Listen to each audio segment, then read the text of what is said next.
CPIM general secretary Sitaram യെച്ചൂരിക്ക് ഭീഷണി. JNU സമരത്തിൽ വിദ്യാർത്ഥികൾക്ക് അനുകൂലമായി നിലപാടെടുത്തതിനെതിരെയാണ് ഭീഷണി. പാർട്ടി ആസ്ഥാനത്തേക്ക് ഇന്നലെ രാത്രി മുതൽ പുലർച്ചെ വരെ ഭീഷണി ഫോൺ കോളുകൾ ലഭിച്ചു. ദില്ലി പോലീസ് കേസ് രജിസ്റ്റർ ചെയ്ത് അന്വേഷണം ആരംഭിച്ചിട്ടുണ്ട്. CPIM കേന്ദ്ര കമ്മിറ്റി ഓഫീസിൽ ഇന്നലെ ആക്രമണം നടന്നതിന് പിന്നാലെയാണ് സീതാറാം യെച്ചൂരിയെ ഭീഷണിപ്പെടുത്തിക്കൊണ്ട് ഫോൺ കോളുകൾ വന്നത്. രാത്രി 10:30 മുതൽ പുലർച്ചെ 1 മണിവരെ ഭീഷണി ഫോൺ കോളുകൾ തുടർച്ചയായി വന്നു.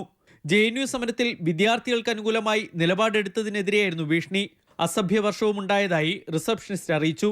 യെച്ചൂരി ചെയ്യുന്നത് തെറ്റാണെന്നും അയാൾക്ക് രാജ്യം വിട്ടുപോകേണ്ടി വരുമെന്നും ഭീഷണിയിൽ പറയുന്നു. ആം ആദ്മി സേന അംഗമെന്നായിരുന്നു വിളിച്ച ഒരാൾ പറഞ്ഞത്. പാർട്ടി ഓഫീസിലേക്ക് ആക്രമണം നടത്തിയവരും ആം ആദ്മി സേനയെന്നാണ് ഇന്നലെ സ്വയം പരിചയപ്പെടുത്തിയത്. എന്നാൽ ഇവർക്ക് പിന്നിൽ RSS ആണെന്ന് വ്യക്തം. ഭീഷണി സംബന്ധിച്ച പരാതി പാർട്ടി ആസ്ഥാനത്തിന് സമീപമുള്ള മന്ത്രിമാർഗ് പോലീസ് സ്റ്റേഷനിൽ നൽകി. ഇതേ തുടർന്ന് ദില്ലി പോലീസ് കേസ് രജിസ്റ്റർ ചെയ്ത് അന്വേഷണം ആരംഭിച്ചു. AKG ഭവന് പോലീസ് സുരക്ഷ വർദ്ധിപ്പിച്ചിട്ടുണ്ട്. ബാരിക്കേഡുകളടക്കമുള്ള സുരക്ഷാ സംവിധാനങ്ങളാണ് ഒരുക്കിയിരിക്കുന്നത്. ഇന്നലെ പാർട്ടി കേന്ദ്ര കമ്മിറ്റി ഓഫീസിന് നേരെ ഒരു സംഘം ആളുകൾ ആക്രമണം നടത്തിയതിനെക്കുറിച്ചുള്ള അന്വേഷണവും പുരോഗമിക്കുന്നു.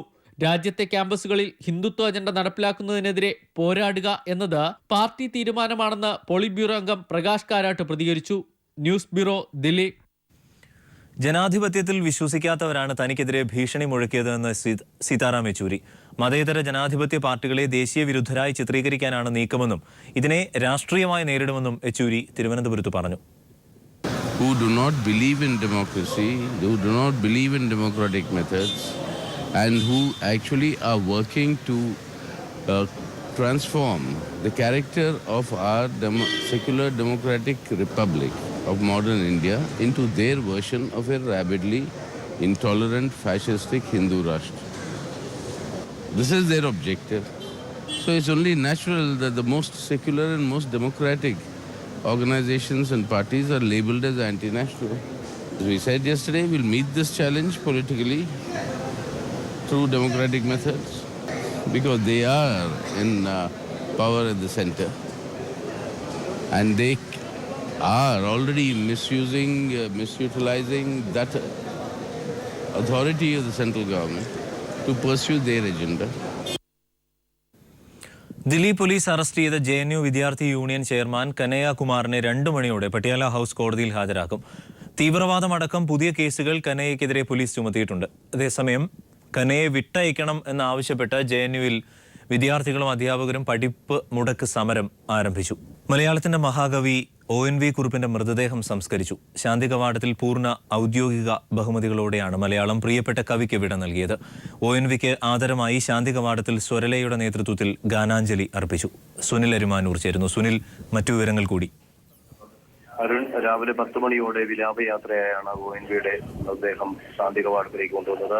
അതുമുതൽ തന്നെ 10,000ങ്ങളാണ് വിവിധ മേഖലയിൽ നിന്നാണ് അദ്ദേഹത്തിന് ആദരാഞ്ജലി അർപ്പിക്കാനും അദ്ദേഹത്തെ ഒരു നോക്ക് കാണാനും ഇവിടേക്ക് ഒഴുകിയെത്തിയത്.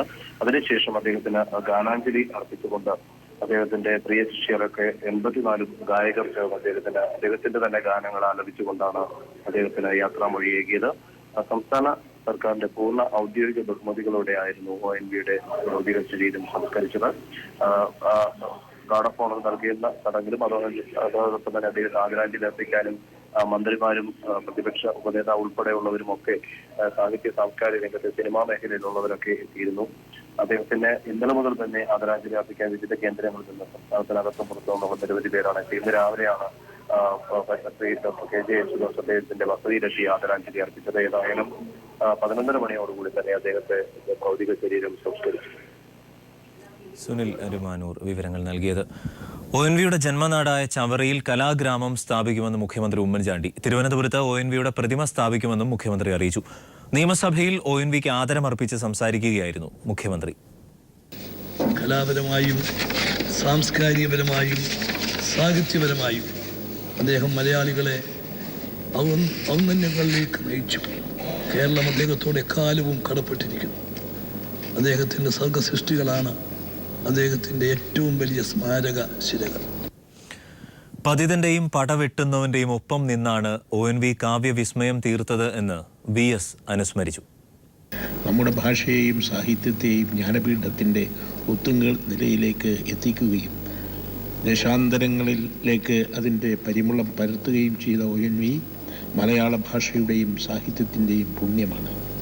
നമ്മുടെ പ്രിയപ്പെട്ട മലയാളത്തെ ശ്രേഷ്ഠ ഭാഷയുടെ സിംഹാസനത്തിൽ കുടിയിരുത്തുന്നതിന് അദ്ദേഹം നടത്തിയ ഇടപെടലുകൾ ഭാഷാ ചരിത്രത്തിൻ്റെ ദീപ്തമായ ഒരു അധ്യായമാണ്. CPIM പോളിറ്റ് ബ്യൂറോ അംഗം പിണറായി വിജയൻ നയിക്കുന്ന നവകേരള മാർച്ചിന് ഇന്ന് തിരുവനന്തപുരത്ത് സമാപനം. വൈകിട്ട് ശംഖുമുഖം കടപ്പുറത്ത് നടക്കുന്ന സമാപന സമ്മേളനം ജനറൽ സെക്രട്ടറി സീതാറാം യെച്ചൂരി ഉദ്ഘാടനം ചെയ്യും.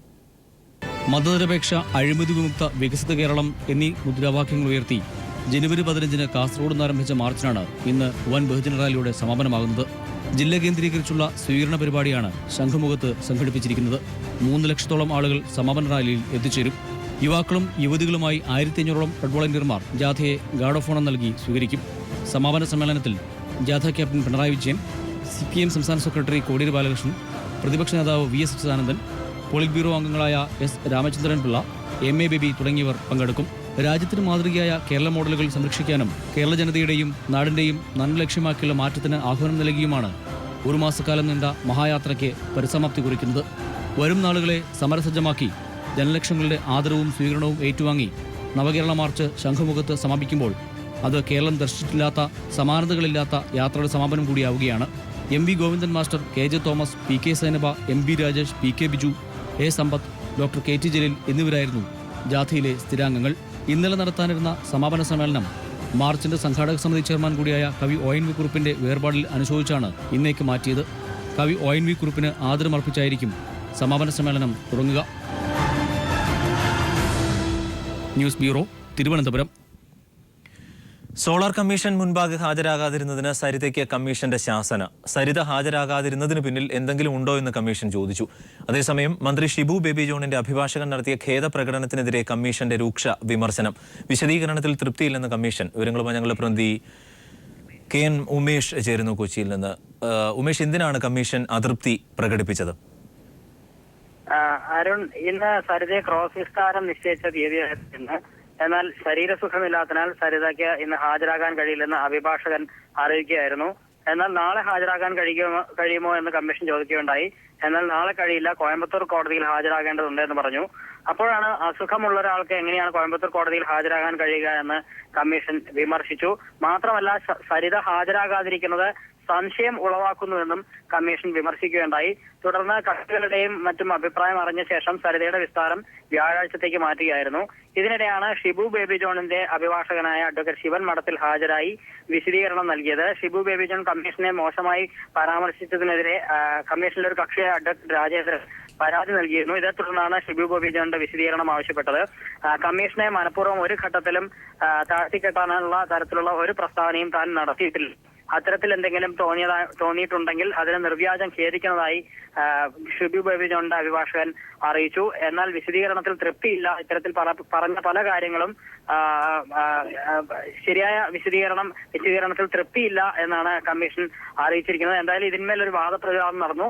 ഇതിന്മേലുള്ള തീരുമാനം നാളെ കമ്മീഷൻ പറയും. അതോടൊപ്പം കമ്മീഷന്റെ കാലാവധി 6 മാസത്തേക്ക് കൂടി നീട്ടാനായി കമ്മീഷൻ തീരുമാനിച്ചിട്ടുണ്ട്. ഇതിനായി സോളാർ കമ്മീഷൻ സെക്രട്ടറി ഉടൻ തന്നെ സർക്കാരിന് ഇക്കാര്യം ആവശ്യപ്പെട്ട കത്തയക്കും. അരുൺ. KM ഉമേഷ് കൊച്ചിയിൽ നിന്ന് വിവരങ്ങൾ നൽകിയത്. ഇടവേള. പ്രശസ്ത സംഗീത സംവിധായകൻ രാജാമണി അന്തരിച്ചു. ചെന്നൈയിലായിരുന്നു അന്ത്യം. ശ്വാസ തടസ്സത്തെ തുടർന്ന് ആശുപത്രിയിലേക്ക് കൊണ്ടുപോകും വഴിയാണ് മരിച്ചത്. 1000-ലേറെ ഗാനങ്ങൾക്ക് ഈണം നൽകിയ രാജാമണി പശ്ചാത്തല സംഗീതത്തിലെ അത്ഭുത പ്രതിഭയായിരുന്നു. മലയാളിക്ക് ഒരിക്കലും മറക്കാനാവാത്ത നിത്യഹരിത ഗാനങ്ങൾ സമ്മാനിച്ച ചിദംബരനാഥിന്റെ മകന് സംഗീതം ജീവിത സബര്യ തന്നെയായിരുന്നു. പക്ഷേ അച്ഛനെ പോലെ പാട്ടിന്റെ വഴി ആയിരുന്നില്ല സംഗീതത്തിൽ മകനെ കാത്തിരുന്നത്. പശ്ചാത്തല സംഗീതം രാജാമണി എന്ന ടൈറ്റിൽ സിനിമകൾക്ക് കേവലം അതിന്റെ ഔപചാരികത മാത്രമായിരുന്നുവെങ്കിൽ സംവിധായകർക്ക് അത് അടിയുറച്ച ഒരു വിശ്വാസമായിരുന്നു. റീ റെക്കോർഡിംഗ് ആയിരുന്നു പ്രധാന തട്ടകമെങ്കിലും അപൂർവമായി പാട്ടൊരുക്കുവാൻ കിട്ടിയ അവസരങ്ങൾ രാജാമണി മോശമാക്കി. ജോൺസൺ മാസ്റ്ററുടെ എത്രയോ പാട്ടുകളിൽ അസിസ്റ്റന്റ് ആയിരുന്ന രാജാമണിയുടെ പാട്ടുകൾ എണ്ണത്തിൽ കുറവെങ്കിലും അതിന്റെ രൂപഭംഗിയിൽ മികച്ചു നിന്നു. താളവട്ടത്തിൽ രഘുകുമാറുമൊത്ത് രാജാമണി ചെയ്ത പാട്ടുകൾ ഇന്നുമുണ്ട് നമ്മുടെ മനസ്സിൽ മായാതെ.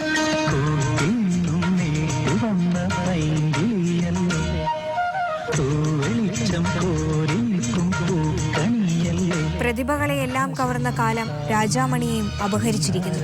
ആ സംഗീതത്തെ ഹൃദയത്തിലേറ്റിയവരുടെ മനസ്സിൽ വല്ലാത്തൊരു ശൂന്യത ബാക്കിയാവും. Cultural desk. ഇന്നലെ അന്തരിച്ച ഛായാഗ്രാഹകൻ ആനന്ദക്കുട്ടന്റെ മൃതദേഹം സംസ്കരിച്ചു. കൊച്ചി രവിപുരം ശ്മശാനത്തിലാണ് സംസ്കാര ചടങ്ങുകൾ നടന്നത്. ഇന്നലെ രാവിലെ കൊച്ചിയിലെ സ്വകാര്യ ആശുപത്രിയിലായിരുന്നു അദ്ദേഹം അന്തരിച്ചത്. തുടർന്ന് എളംകുളത്തെ വീട്ടിൽ മൃതദേഹം പൊതുദർശനത്തിന് വെച്ചപ്പോൾ ചലച്ചിത്ര പ്രവർത്തകരും നാട്ടുകാരും ബന്ധുക്കളും അന്ത്യാഞ്ജലി അർപ്പിച്ചിരുന്നു.